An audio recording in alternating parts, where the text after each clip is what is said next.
गुरुर्ब्रह्मा गुरुर्विष्णु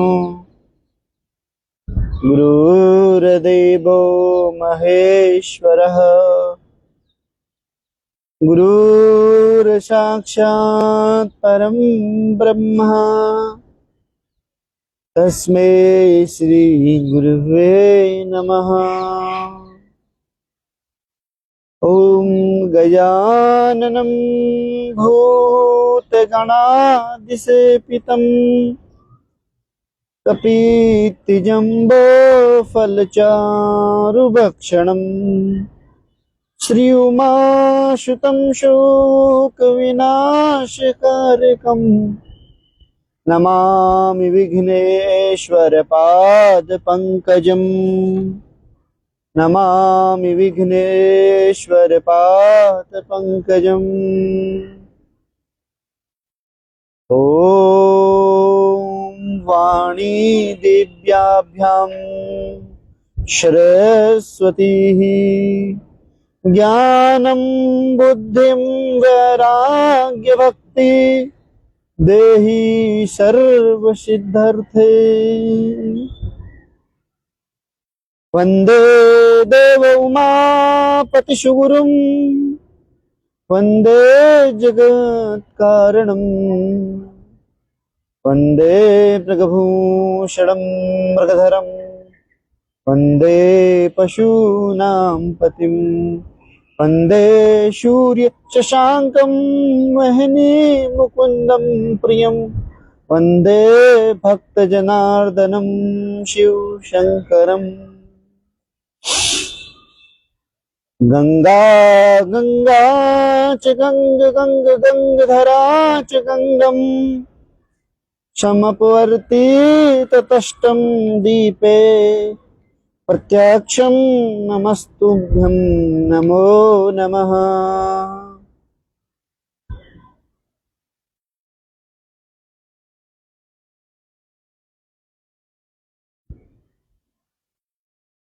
माँ भगवती के तट पर कल हमने श्रवण किया था महादेव शिव की जो लीलाएं हैं उसके विषय में हमने श्रवण किया था। हमने श्रवण किया था कि चंचुला और देवव्रत किस प्रकार से कथा सुनाते हैं और उसकी जो पति है वह एक असुर से, एक पिशाच से कैसे देवलोक की प्राप्ति होती है, उसकी कथा हमने सुनी। फिर हमने सुना किस प्रकार से अन्य देवताओं का वैर यानी मूर्ति में स्थापना होती है, परंतु महादेव का निराकार रूप में प्रतिष्ठा होती है। अनेक अनेक मत और अनेक अनेक विचार हैं। इस प्रकार से जैसे माँ भगवती गंगा बह रही है, वह अगर देखा जाए तो साकार और निराकार दोनों रूप में है।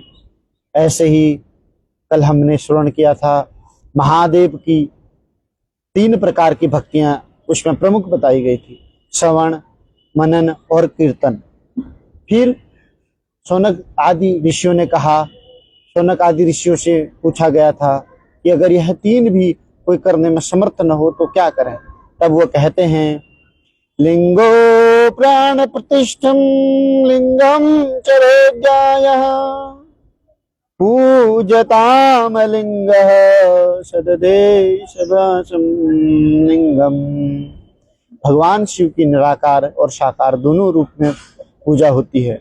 यानी निराकार रूप यानी लिंग, भगवान शिव महादेव को प्रतिदिन जल अर्पित करना चाहिए। यह शिव महापुराण की विद्वेश्वर संहिता की प्रथम अध्याय कहता है कि भगवान शिव को जो प्रतिदिन जल अर्पित करता है वह भी श्रवण, मनन और कीर्तन तीनों का फल उसे प्राप्त होता है। धीरे धीरे उससे उसकी बुद्धि शुद्ध होती है।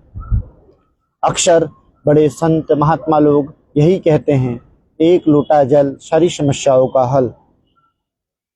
वह जीवन के हर दृश्य को देखते हैं, हर दृश्य को वह जानते हैं, जिसके आधार पर उन्होंने कहा कि एक लोटा जल शिव को जरूर देना चाहिए।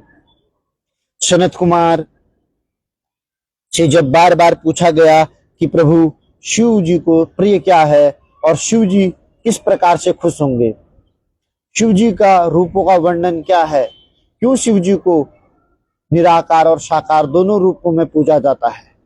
तब सनत कुमार जी महाराज, जो कि सुखदेव जी मुनि महाराज के शिष्य हैं, वह कहते हैं यह एक अत्यंत गोपनीय विषय है, परंतु आप सबका महादेव के प्रति अत्यधिक प्रेम है।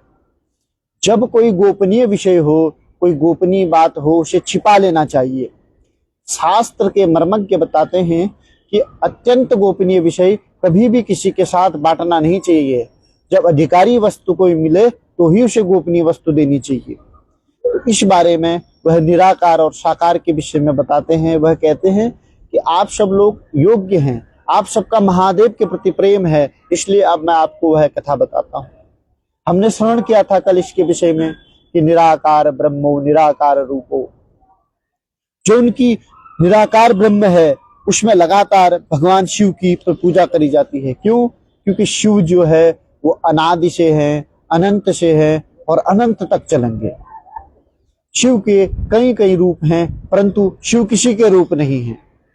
समझने वाली बात है। सभी संत जन, महान जन जिन्होंने हमें यह कथा बताई, यह कथा सुनी, उन्होंने अनेक तरह से हमको बताया कि शिव किस प्रकार निराकार है और किस प्रकार साकार है। तो उन्हें बताया गया, जैसे हम कोई सवाल हल करें और उस सवाल को हल करने से पहले उसमें कोई संख्या नहीं है, लेकिन हम उसे मान लेते हैं, वह काल्पनिक संख्या मान लेते हैं कि इतना, अब उससे पूरा सवाल हल होगा। इसी तरह पहले हम कल्पना करते हैं, अपने मन में उस निराकार ब्रह्म की कल्पना करते हैं। उस निराकार ब्रह्म की कल्पना कैसे करनी है?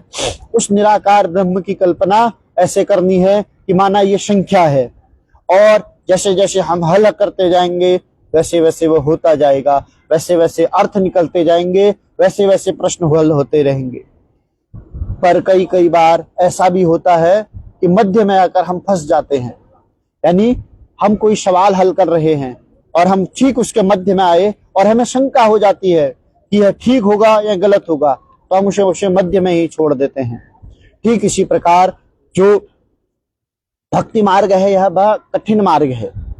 जब हम ठीक भक्ति के मध्य में होते हैं, जब हमें ज्ञान और वैराग्य इन दोनों की आवश्यकता होती है, तब हम यह मार्ग छोड़ देते हैं।